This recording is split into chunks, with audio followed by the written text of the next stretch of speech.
Boa noite, boa noite, boa noite. Hoje vamos fazer uma live muito especial com um grande amigo meu, especialista em emoções, inteligência emocional, controle emocional. E o cara vai dar um espetáculo aqui, o André. O André é um cara incrível e que tenho certeza que vai alimentar a noite de vocês, o coração de vocês. Que esse André, a gente se conheceu num dos treinamentos da vida, né? E acabamos ficando muito amigos. E ele, inclusive, gravou para mim, para os meus seguidores lá do curso de ansiedade, que, aliás, vai ter um novo curso agora, dia 31. E o André, ele simplesmente gravou um treinamento maravilhoso sobre as 5 chaves do controle emocional. Então... Boníssima noite!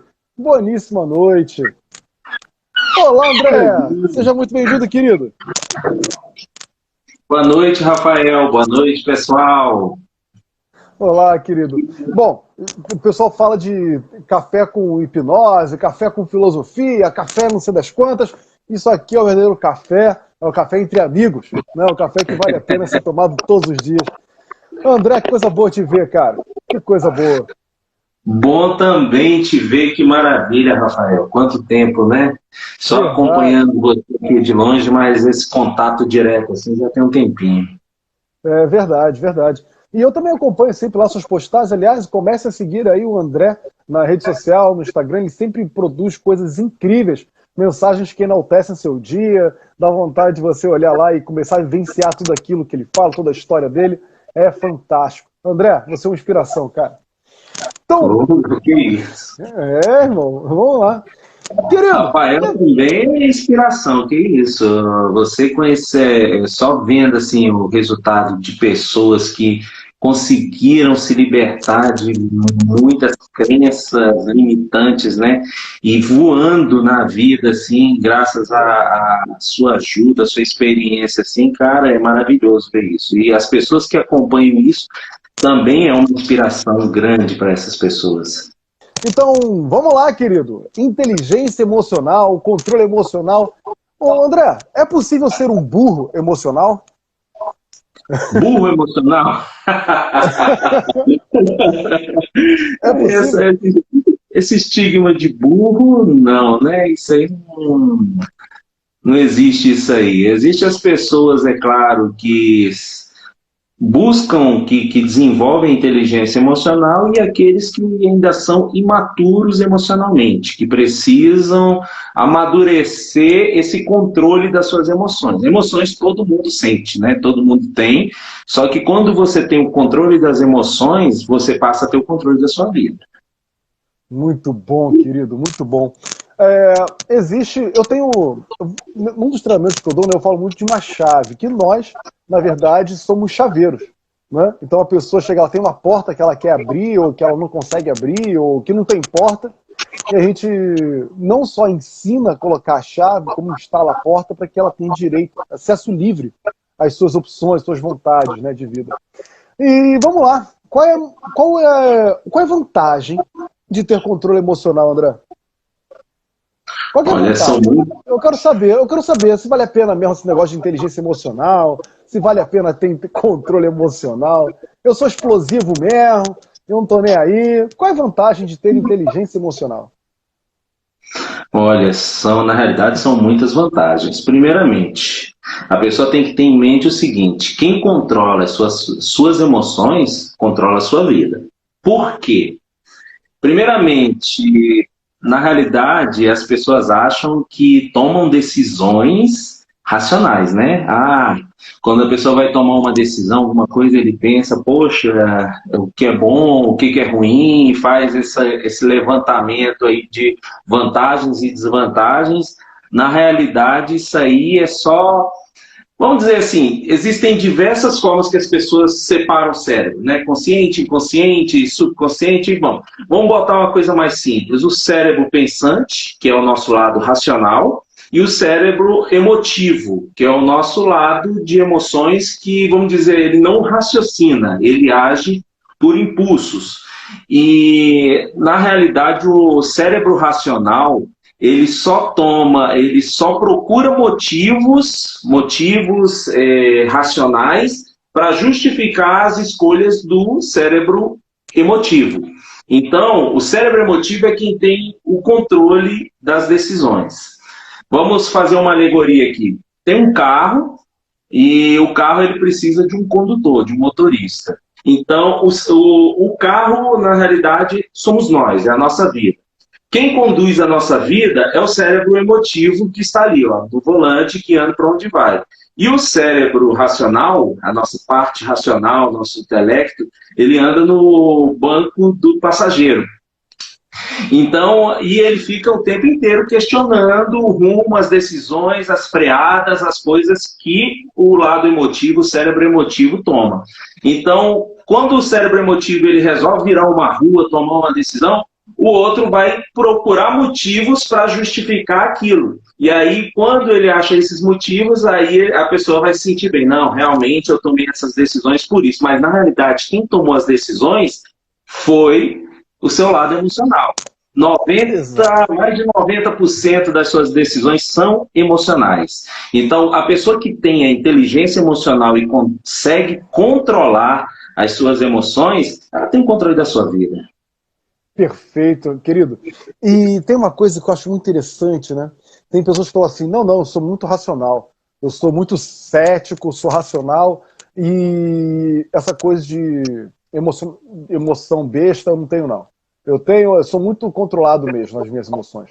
É engraçado que essas pessoas não percebem quanto que elas estão usando de uma emoção de defesa, né?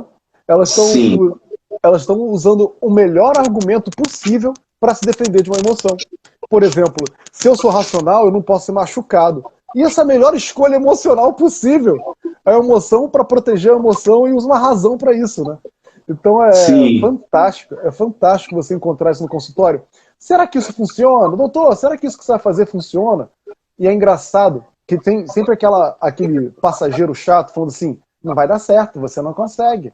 Você não consegue, você não é bom o suficiente, está gastando dinheiro à toa. Você está aqui, mas não vai funcionar, porque você não é bom o suficiente, você é burro, isso não funciona, já tentou de tudo.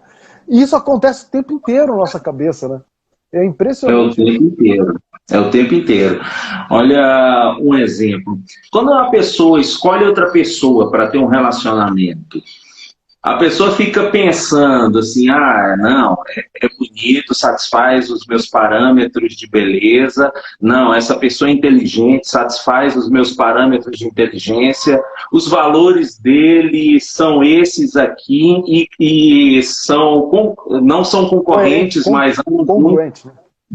E são congruentes, né, com os meus valores.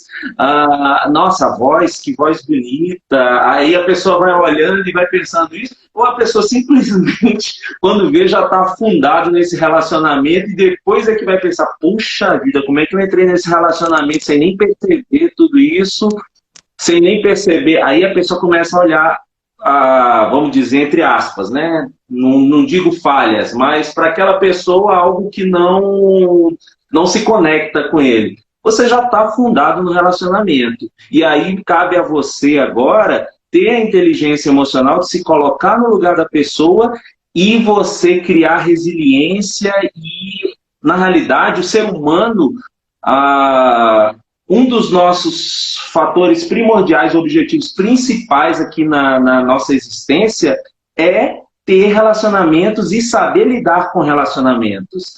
Então, assim, você escolheu emocionalmente. Por algum motivo, aquela pessoa te chamou a atenção. Mas não foi racional, foi emocional. Isso é fantástico, né, André? É engraçado que a gente se apaixona, perde a cabeça, fica junto com outra pessoa, e simplesmente depois de estar completamente apaixonado, justifica as besteiras que o outro faz, falando, mas ele faz tão bonitinho, mas esse jeito dela é tão fofo. Ou então, assim, eu gosto de mulheres com espírito forte, né? Depois se tenta justificar ali. Não, eu gosto de mulheres fortes. Aí o cara tá se ferrando, relacionamento completamente acabado. Ou então homens com pensamentos fortes. Aí acaba se usando uma razão para justificar ali talvez uma carência, uma insegurança qualquer, que tem que ter um respaldo, alguém que a proteja, que a deixe entender que aquela relação é segura, ou então fica projetando o próprio pai, mas aí já é um papo muito psicanalítico, mas enfim, né? E você falou sobre resiliência, André. O que é resiliência? Eu falo muito de resiliência para os meus clientes, né? E eu queria que você me dissesse o que é resiliência. Bom, resiliência, vamos lá. Resiliência no jeito mais resumido, né? Resiliência é a capacidade que nós adquirimos, você adquire essa capacidade de passar por cima de desafios. Quando você começa a encarar os seus problemas, as dificuldades que você tem para conseguir alcançar seus objetivos, ou seja relacionamento, seja qualquer uma dificuldade, você começa a encarar aquilo como um desafio e não como um fim em si. Você olha assim, poxa, acabou, tem uma parede na minha frente. E você pensa assim, se tem uma parede, como é que eu vou, se eu preciso atravessar essa parede, o que eu preciso fazer para atravessar essa parede? É fazer um buraco? É contornar? É construir uma porta para isso? Então você consegue achar soluções para esses desafios que apresentam-se diante de você e você segue em frente nos seus objetivos e no seu foco. Isso é resiliência. É saber voltar de onde estava também, né? É você vai encontrar pedra no caminho, o negócio, cara, tem pedra no caminho mesmo, e fazer o quê? Vamos embora, com pedra ou sem pedra, o caminho tem que ser seguido, né? Então... E se for necessário, se for preciso, você falar assim, olha, eu tomei o caminho errado, vou ter que voltar esse caminho todinho e voltar lá naquela encruzilhada e pegar outro caminho, você faz. Exatamente isso. E é impressionante também que quando a gente fala de resiliência, sobre dificuldade, sempre me vem à cabeça a ideia do antifrágil, né? A antifragilidade. E o que é antifragilidade, né? Antifragilidade é o seguinte, alguma coisa que quanto mais quebra, mais forte fica. Então, por exemplo, os nossos músculos são antifrágeis. Né? Quanto mais academia eu faço, quanto mais exercício físico eu faço, meus músculos, minhas fibras musculares vão quebrando e quando ela volta mais forte. E aí é por isso que a massa muscular aumenta. É impressionante que as pessoas acreditam que a vida adequada é aquela vida como se fosse um céu limpo, né? Um avião, uma viagem de avião em céu limpo. Não, querido. Sem isso, você não cria força. Você não cria força, não aprende o caminho, né? Então, eu gosto de usar dois exemplos. Imagina uma criança chamada Vitória. Vitória, ela foi abandonada pela mãe, encontrada num saco de lixo por um gari.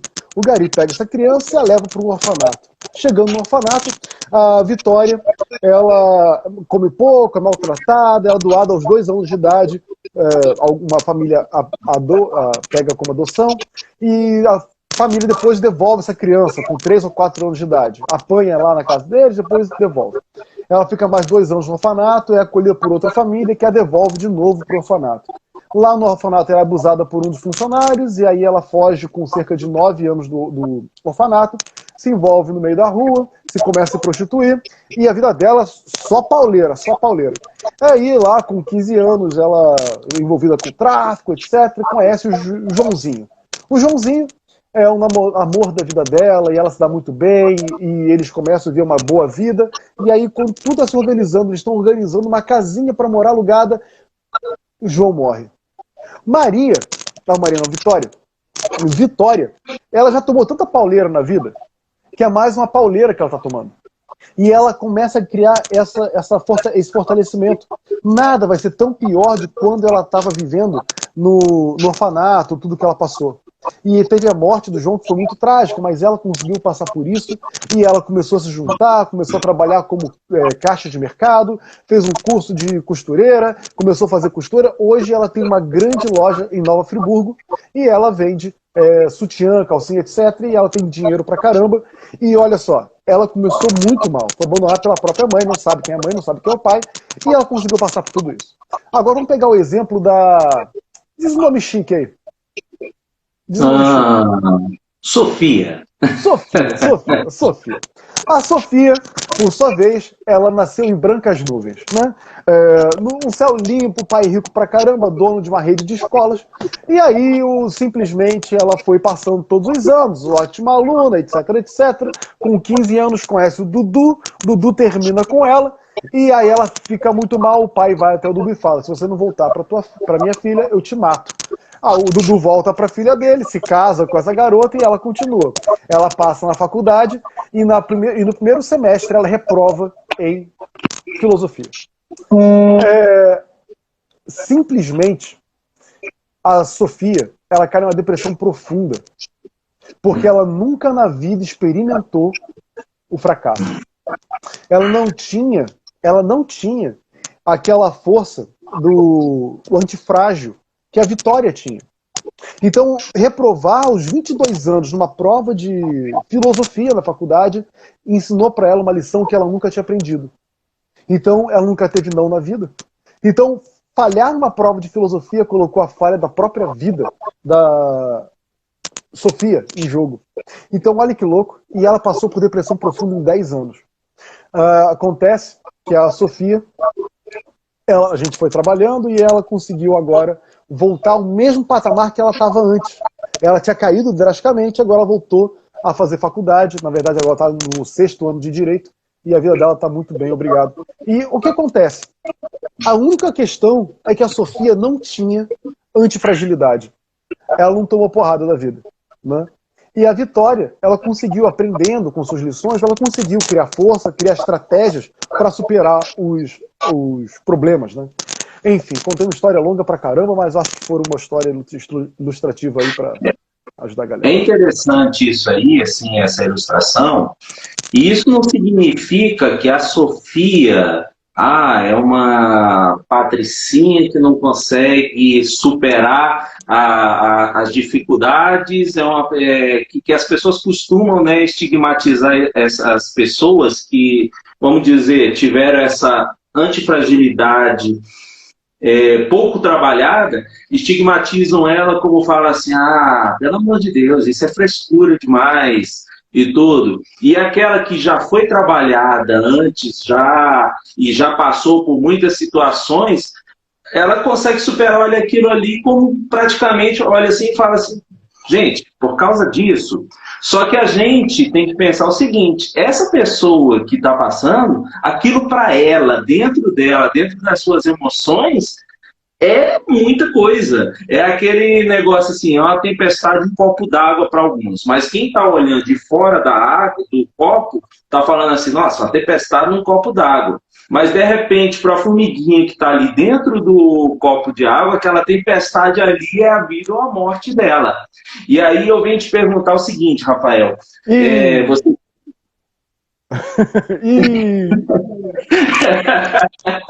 Vamos lá. Assim,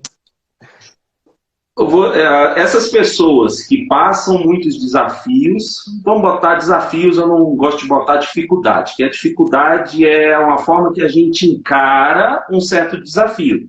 Então, essas pessoas que penaram, apanharam na vida, e você olha assim, essa pessoa, normalmente você olha assim, ela é uma pessoa mais tranquila diante de pequenas situações, de pequenos contextos, ela sabe ser mais empática com as outras pessoas do que aquela que não apanhou na vida. Normalmente a gente vê isso daí. Porque aquela outra, para ela, tudo é uma explosão, uma situação difícil. A que você dá isso daí? O que você tem reparado na sua experiência? Por que essas pessoas que apanham mais, essas pessoas que, como você falou, têm essa antifragilidade mais batida, elas têm mais empatia, elas conseguem lidar melhor em situações do que aquelas outras que não passaram por tudo isso? Cara, eu vou te falar que você acabou de me fazer lembrar de uma história do Gabriel Pensador. O Gabriel Pensador, ele sempre foi muito crítico nas músicas, né?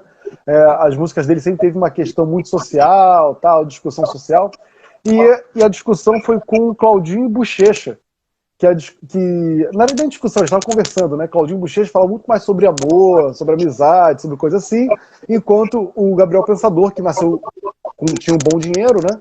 Nasceu uma família ali, classe média alta, ele falava sempre da vida social, e o cara que viveu no problema falava sobre amizade, sobre coisas maneiras, né? Por que isso acontece? Eu não sei por que acontece, só sei que é assim. É apenas um fenômeno. E qualquer explicação que eu dê pode ser completamente uma visão minha que não reflita a realidade, né? E nós vamos ver pessoas... Cara, tem pessoas com dinheiro que vão ver lá R$100 na carteira e vão pegar, cara. ter pessoas que trabalham como gari, eu falo gari porque ganha pouco, tá? Um salário mínimo, sei lá. E aí o cara ganha um salário mínimo, encontra uma maleta com 20 mil reais e devolve completamente pro dono. Então, eu não sei em que ponto é que se dá isso. Será que a falta ou a vontade de pensar... Não sei. Mas eu tenho certeza de uma coisa. Tudo está relacionado a valores. Ao valor que você tem moral. Isso é, você julga o que é certo e o que é errado. E o pior, não existe um manual dizendo que os seus valores estão certos e que os seus valores estão errados. Isso que é incrível.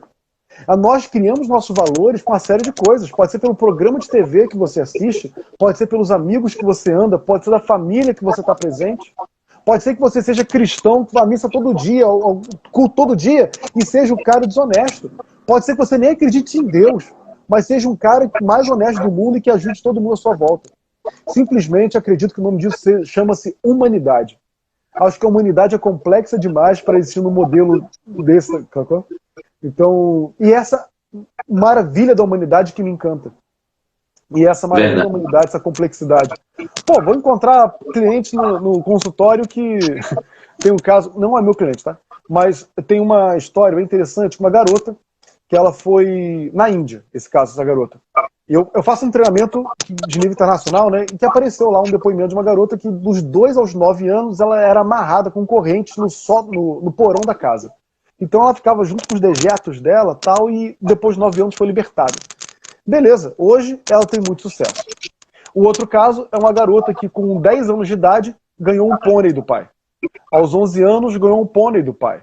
Aos 12 anos ganhou um pônei do pai, o terceiro pônei. Aos 14, 15, 16, 17 anos ela ganhou pônei todos os anos da vida, dos 11 anos. Aos 17 anos ela ganhou pônei do pai. Aos 18 anos ela entrou na universidade. O pai não deu um pônei para ela. Ela nunca mais falou com o pai. Porque ela chegou à conclusão que o pai não a amava mais. Essas duas histórias são reais, são depoimentos reais, e é impressionante que a gente não sabe, mas o que aquela criança que não ganhou mais o pônei, ela interpretou que se o pai não deu o pônei para ela, é porque ele não a amava mais. Depois, com 23 anos de idade, ela falou pro pai, voltou a conversar com o pai, né? Ela voltou, pai, olha só, eu quero me completar com você, eu te amo e não quero mais me separar, e eu só quero entender por que, por cargas d'água, você não me deu mais o pônei. E ele falou assim, filha, você ia pra faculdade, e eu queria que você fosse uma criança normal. Qual é a criança que consegue ter helicóptero? Qual é a criança que tem 7 pôneis? Qual é a pessoa que estuda em universidade que tem 7 pôneis em casa? Você mora numa fazenda gigante, numa casa imensa. Eu te amo tanto que eu não queria que você fosse excluída por ser diferente. E naquele momento ela percebeu que era a interpretação errada dela do pai. Ao mesmo tempo que aquela garota, lá de 9 anos de idade, ela sempre falou com o pai depois disso, por um motivo. Porque aí percebeu que o pai sempre morava no interior. E ela era só mais um animal como todos os outros. E ela entendeu a cabeça do pai e perdoou o pai também. A única coisa que envolve essas duas pessoas não é de onde nasceram. Uma nasceu no Canadá e a outra na Índia. Mas é a humanidade. E todos nós estamos imbuídos de humanidade. Todos nós temos humanidade e nós não sabemos lidar com isso. Nós não sabemos lidar com a humanidade. Tem aquela música linda, né? É preciso saber viver. Não tem manual. É preciso saber viver, mas ninguém te dá um manual de como que é a vida, cara. Isso é muito complexo. E a única medida que nós temos é a dor. E a dor que você sente não é a mesma que eu sinto. Sobre qualquer aspecto. Se eu te chamar de flamenguista, você não tá nem aí, porque você mora em Goiás, não é isso, André? Você tá em Goiás, não é isso? Isso. Qual cidade que você é? Eu moro em Anápolis, mas sou brasileiro. Então, o povo de Brasília, praticamente metade do povo lá é flamenguista, né? Ah, é? Não sabia dessa não, é? Você sabia então, que depois do Rio de Janeiro, a cidade que tem maior número de flamenguistas é Brasília. Não sabia não. Eu, na verdade, eu digo que eu sou vascaíno, mas eu nem gosto de futebol, mas só como exemplo, tá? Mas se alguém me chama de flamenguista, eu vou ficar irritado, porque lá tem a briga entre Flamengo e Vasco, tá? Essas coisas todas, né? Mas se eu te chamar de flamenguista, você não tá nem aí, porque, pô, é tão distante de você.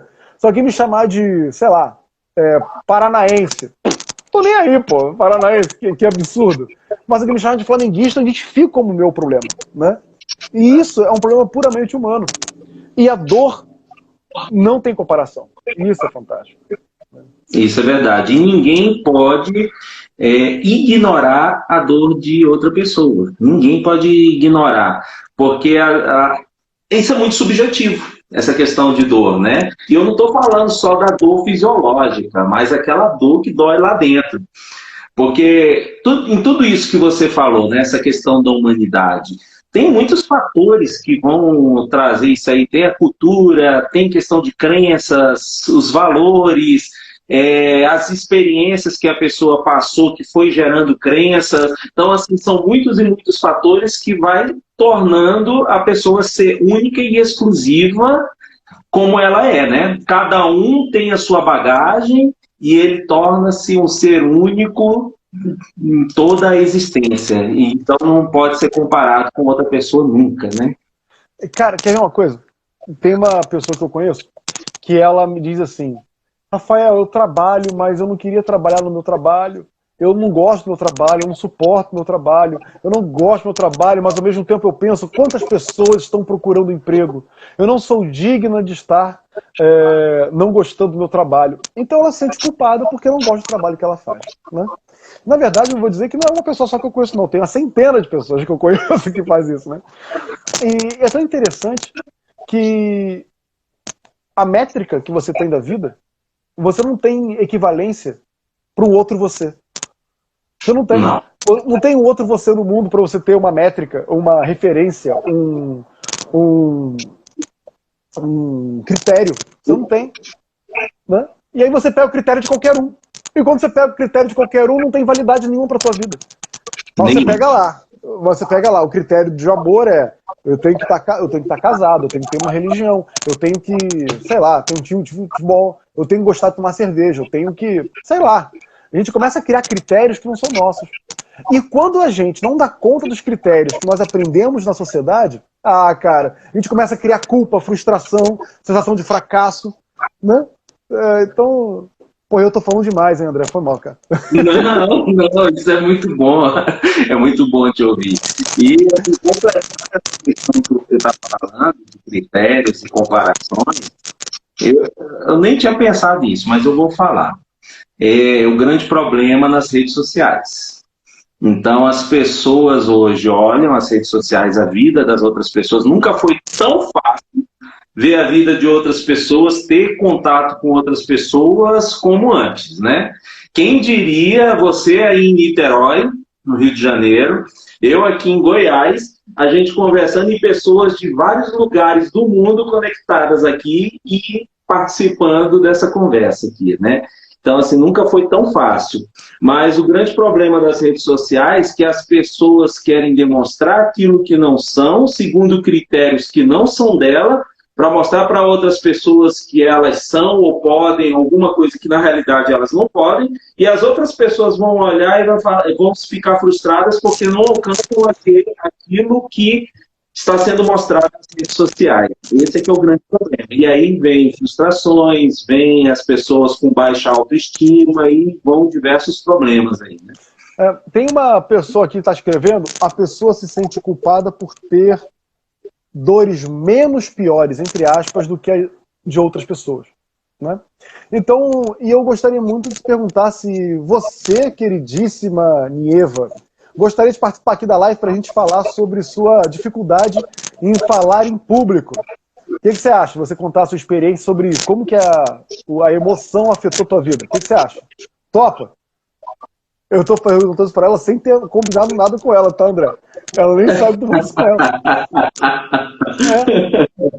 Não, tranquilo. Ela fez um trabalho com o grande coach Alexandre Pernigeiro que ajudou muito ela a controlar, falar em público, para gravar vídeo no Instagram, né? E simplesmente ela era bloqueada. Depois que ela começou a controlar melhor as emoções, ela tá gravando todo dia já. Então eu queria ver se ela topa o desafio, aparecer aí. Bora, Nieva! Garota! Muito bom, tô bom. Agora vamos lá entrar ao vivo com Nieva Arquitetura.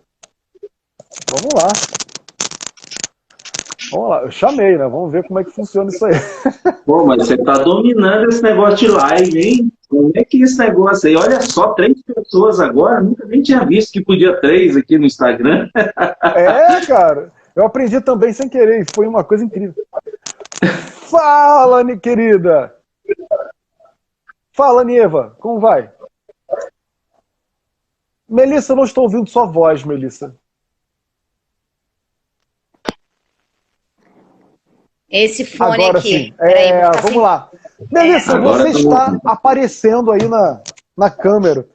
E aí eu acabo. Então, Vamos lá. tô me locomovendo porque eu vou ter que carregar meu celular, que ele tá com 10% de bateria. Tudo bem. Aí eu vou para algum lugar carregar, mas enquanto isso a gente vai falando. Isso. Vamos lá. E aí, como é que é para você agora estar com a cara aí à mostra para centenas de milhares de pessoas? Pois é, então, eu fiz o trabalho com o Alexandre, né, de inteligência emocional. Eu tinha horror de falar em público. Eu ficava, quando eu era mais nova, eu tinha que fazer um trabalho na escola, eu vomitava de nervoso. No dia antes, eu até vomitava de nervoso. E aí, assim, na primeira sessão com ele simplesmente chegou para mim e perguntou assim, ele me foi me perguntando assim, por que você pode, o que você tem que você pode fazer uma live, né? Que eu queria fazer uma live, era o nosso objetivo. Aí ele falou assim, então o que você tem que faz você poder fazer uma live? Eu falei, eu falo bem, eu sei do que sei do que eu tô falando, eu tenho experiência no que eu tô falando. Aí, beleza. Aí depois ele perguntou, e o que você tem, o que acontece que você não pode, né? Qual o problema que você tem que você não pode? Aí eu parei para pensar, e eu fiquei assim, gente, por que eu não posso fazer uma live? Eu tenho internet, eu tenho celular, por que eu não posso fazer uma live? Aí eu não tinha resposta. Só isso já me deu um clique que eu fiquei, gente, eu preciso fazer uma live. Aí eu fiquei ansiosa e eu tinha marcado uma live na sexta-feira. E eu tinha falado com ele uma semana antes. Eu fiquei uma semana ansiosa para fazer essa live. Eu saí do horror da live para ansiedade para fazer essa live logo, só por causa disso, gente. Uma pergunta que ele me fez. Foi incrível o clique que me deu. E aí, André, com você, a escolha que ela tomou, puramente por redomar as rédeas lá das emoções, ela conseguiu racionalmente fazer a live, que racionalmente não tinha problema nenhum. Isso é fantástico, né? Isso é... Na realidade, é uma coisa que eu nunca tinha pensado. é interessante isso, essa técnica que ele usou, né, no coach, chama-se perguntas poderosas. Também na hipnose também tem essa técnica aí. Fez uma pergunta certa, poderosa, que fez ela levar lá para o subconsciente e mostrar que todo esse comportamento que ela estava tendo não tinha um porquê. E ao ela analisar isso, houve a mudança de crença dela, e com essa mudança de crença mudou o comportamento dela. É interessante isso, mas interessante é como que se formam essas crenças. Aí eu vim te perguntar, é Melissa, não é, Melissa?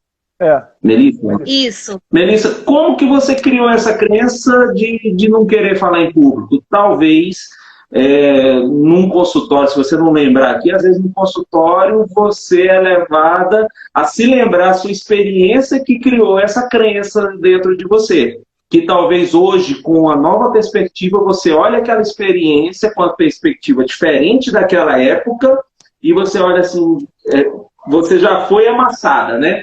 Aí você olha assim, poxa vida, e eu acreditei nisso e tive uma reação totalmente diferente que hoje você teria com isso.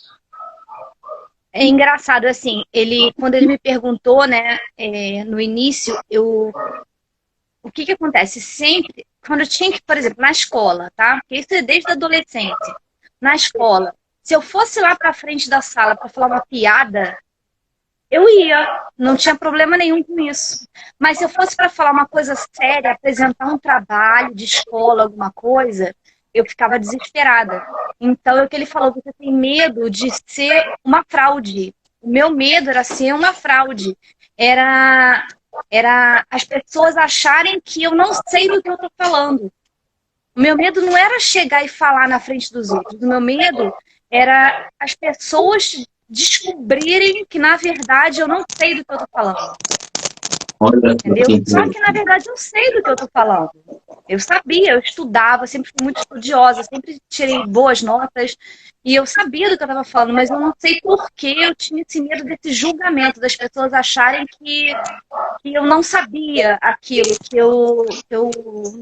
É como se eu fosse ignorante no assunto e estivesse tentando falar alguma coisa e falasse alguma besteira.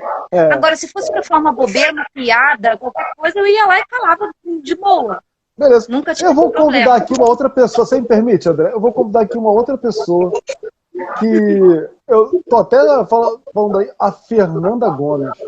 Fernanda Gomes, ela... Rafael, não sei sair, tá? Ah, não? Você me tira. Eu também não sei tirar você Mentira, não, hein? não. Então, ó, não sei tirar você não. Ah, meu Deus. Tá, se ferrou. olha só, entra mais uma pessoa na live. Caramba, que recurso maravilhoso. Tá aqui, ó. Vamos lá. A Fernanda, ela também trabalha com emoções. E fala, Fê! O Rafael é um negócio. Beleza? Aqui Então. Toda descabelada. Falei a mesma coisa. Todo descabelado, sem maquiagem, sem nada. Então, a Fernanda também é coach e ela me ajuda com muitas clientes, né? Inclusive de autoestima. Ela especificamente trabalha com sexualidade e relacionamento. Ela é fantástica. E tem uma questão da Fernanda de algumas magias que acontecem, porque vou pegar aqui o caso de uma cliente que só eu e ela conhecemos, que ela não se abria para relacionamento nenhum, né? Então, ela me procurou por uma questão de transtorno, e aí eu falei, vai com a Fernanda. E aí nós fizemos um trabalho em comum. Fernanda, você quer contar para ela o sucesso, como é que foi esse milagre aí? Então, essa cliente ela tinha várias questões familiares que ela não conseguia se abrir, né? E conforme o entendimento, ela foi entendendo que precisa de um tempo para ela olhar para si, não para as questões familiares que tomavam um tempo até psicológico, porque ela se sentia culpada de deixar de fazer alguma coisa para fazer alguma coisa para. Aí a gente conversando, chegou no entendimento, né? Que é precisar olhar. A cura do coach foi isso. E a gente conseguiu os resultados, né?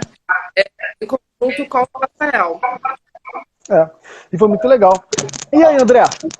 Nós que já temos uma boa estrada aí pelo caminho, tem algum caso aí que você lembra que foi quase milagroso? Só porque a pessoa aprendeu a controlar as emoções? Interessante que um cliente meu, até recente, mês passado eu terminei essa terapia com ele, ele me procurou, que era o sonho dele, gravar vídeos para as pessoas, gravar vídeos e ensinar aquilo que ele sabe, as suas habilidades para as pessoas, tá? A fim de transformar vidas. Só que ele morria de medo de gravar vídeos, não era nem de participar de live, não. Ele morria de medo de falar em público. Ele, até no normal, para conversar, quando ele pensava nisso, ele já começava a gaguejar. E durante o processo de terapia com ele, podemos ver que, assim, na infância dele, muitas vezes quando ele ia falar em público, as primeiras vezes, no tempo de escola, assim, bem criança mesmo, as pessoas começavam a caçoar dele. Então começavam a rir dele, e aí um fez uma piadinha com ele, ele ficou com vergonha, e todo mundo da sala riu. Aí teve comentários de professores falando com ele, e aí ele foi se retraindo, e aquilo marcou ele, e criou a crença dentro dele de que ele não era capaz de fazer isso, de falar em público ou de falar para as pessoas. E aí foi nesse processo de ressignificação em que ele teve que reviver novamente aquele momento, só que hoje com toda a bagagem que ele tem, com a nova mentalidade que ele tem, e ele viu que aquilo simplesmente eram coisas de crianças, porque cá para nós, né? As crianças antigamente eram terríveis em relação a hoje, né? Hoje em dia tem esse negócio de bullying, toda a proteção e tudo, mas As antigamente escolas ninguém perdoava. ensinam Não. essas coisas, né? Mas Isso, antigamente então, o assim, negócio era pesado. era pesado, não tinha Eu isso não vivi não. essa época não, hein, galera. Ó, eu não sei do que ele tá falando. Eu não sei do que ele tá falando, tá bom? Eu não faço ideia. Então, assim, foi um Você momento falou que... agora, Desculpa. você tocou num ponto agora que eu lembrei que quando eu era pequena, eu aprendi a ler e escrever com 3 anos. E, e aí, o que acontece? A minha mãe, ela me pulou de série. Então, eu não fiz o terceiro período, né? Que hoje em dia eu acho que é Jardim 3, não sei. Eu fui direto para alfabetização. E, e eu ainda era melhor do que as outras meninas da alfabetização, que eram mais velhas que eu, né? Elas eram um ano e pouco mais velhas do que eu.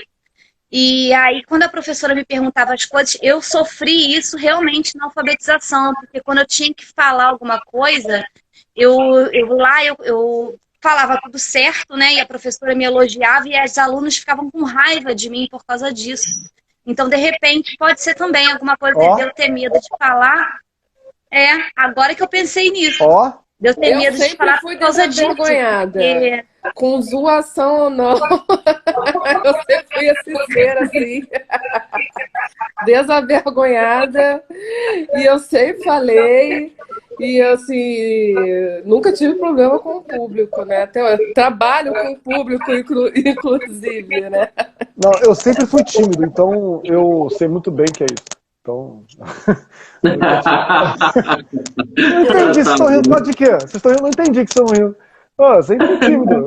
Me salvei pela hipnose, ué. Você pode ter sido tímido, mas hoje você não é, não. Não, hoje não. Estado hipnótico, né?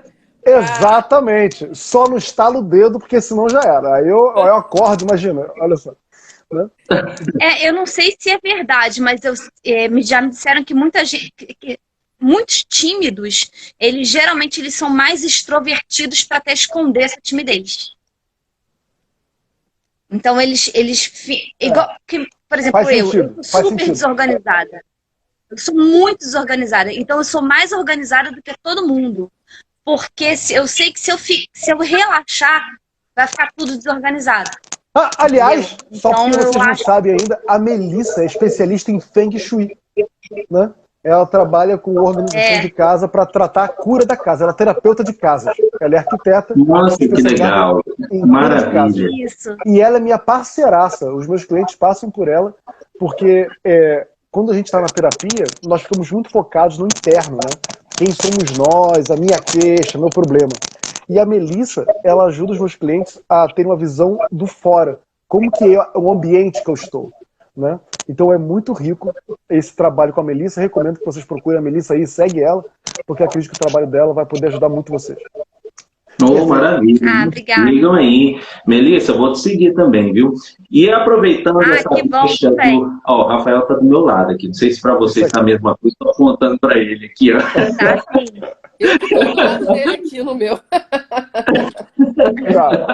Mas assim, aproveitando essa deixa dele aí, ó, você que está assistindo essa live, seja ao vivo ou futuramente que você está agora assistindo essa live, mesmo que ela já esteja gravada, dá um like aí, ó, dá um like, seja no perfil de quem você esteja assistindo aí, ó, para essa live alcançar muitas pessoas organicamente, para que o robô aí leve para muitas pessoas e pessoas sejam abençoadas como você está sendo abençoado.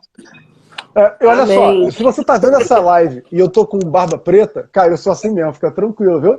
Isso daqui há 20 anos, tá vendo lá, barbinha branca, ó, tem barba preta, não é pintada não, isso é deixar pra posteridade, né?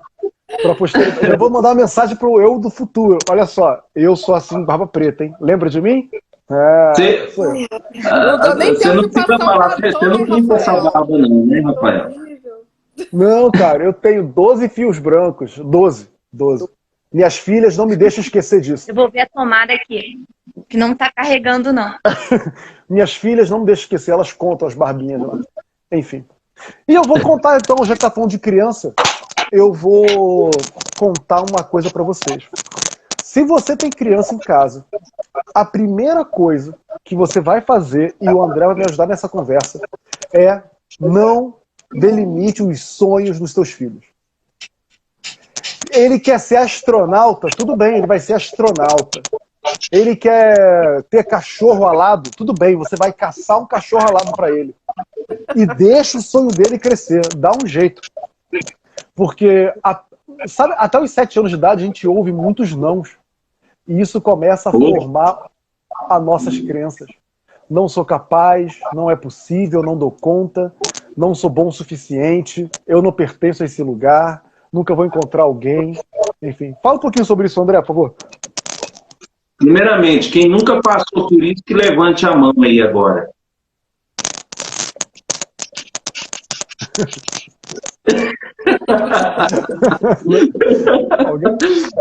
Realmente, gente, se nós soubéssemos o tanto que um pai, uma mãe, um professor, uma pessoa que é criança, confia, influencia na vida daquele ser humano, a gente tomava muito cuidado com as nossas ações, com as nossas palavras com uma criança, se a gente soubesse.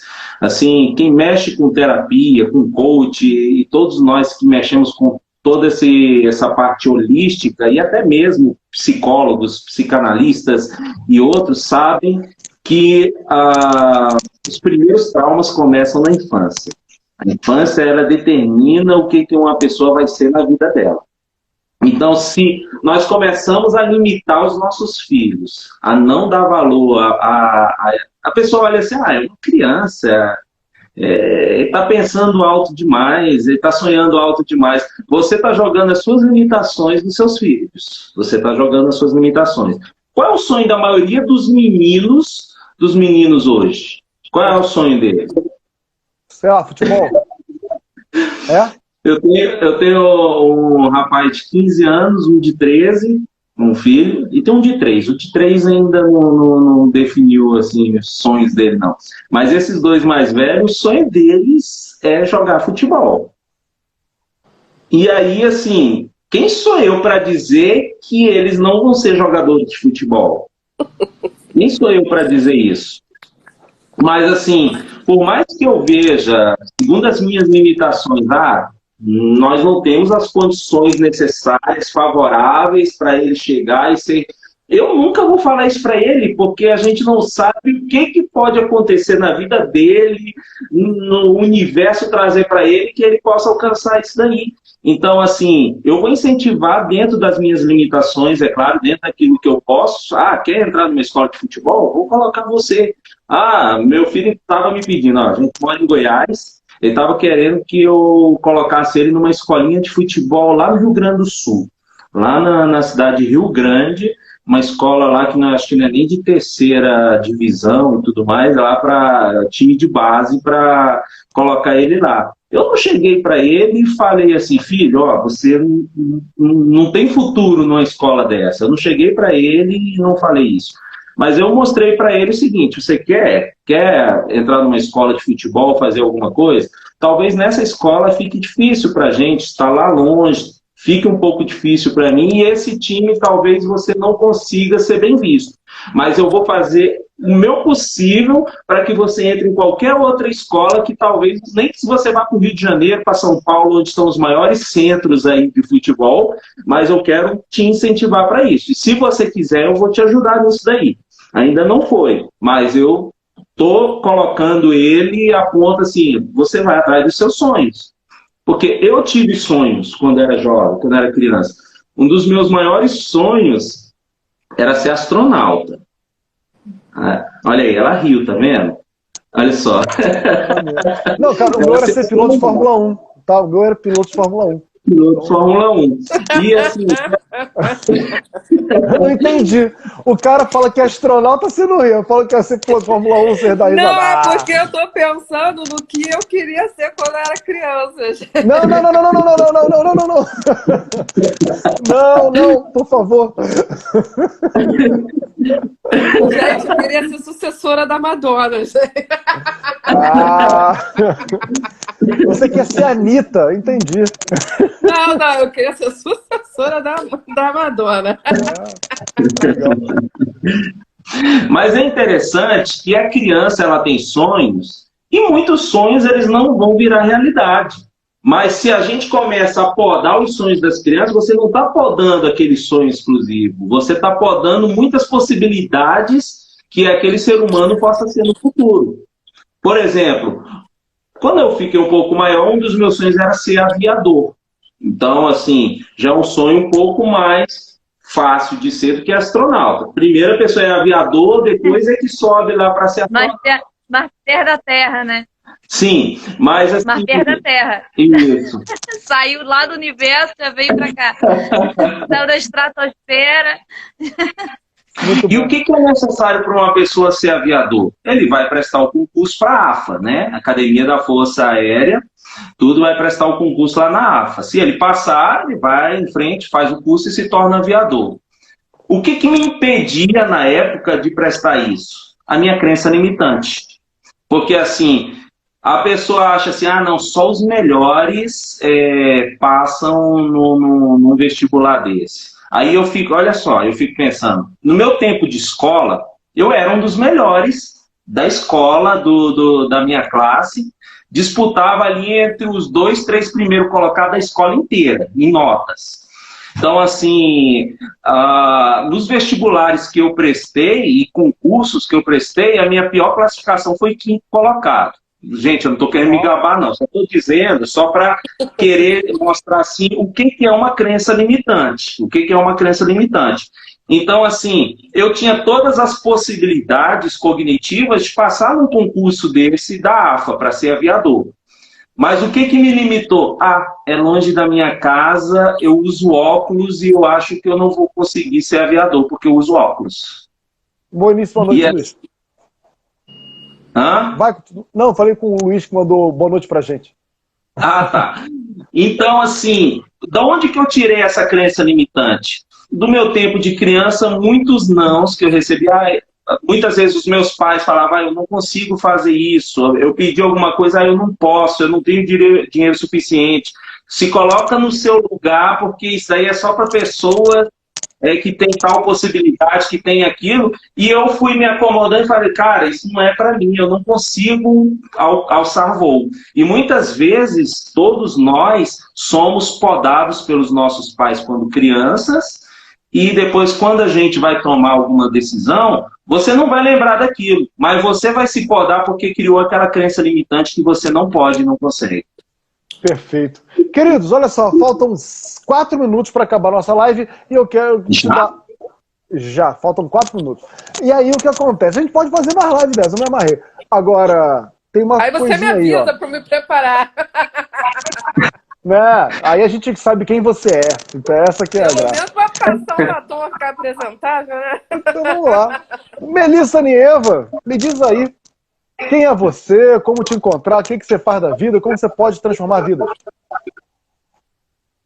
Primeiro de tudo, eu queria falar o meu sonho de criança. Eu queria ser do Greenpeace. Queria ser o quê?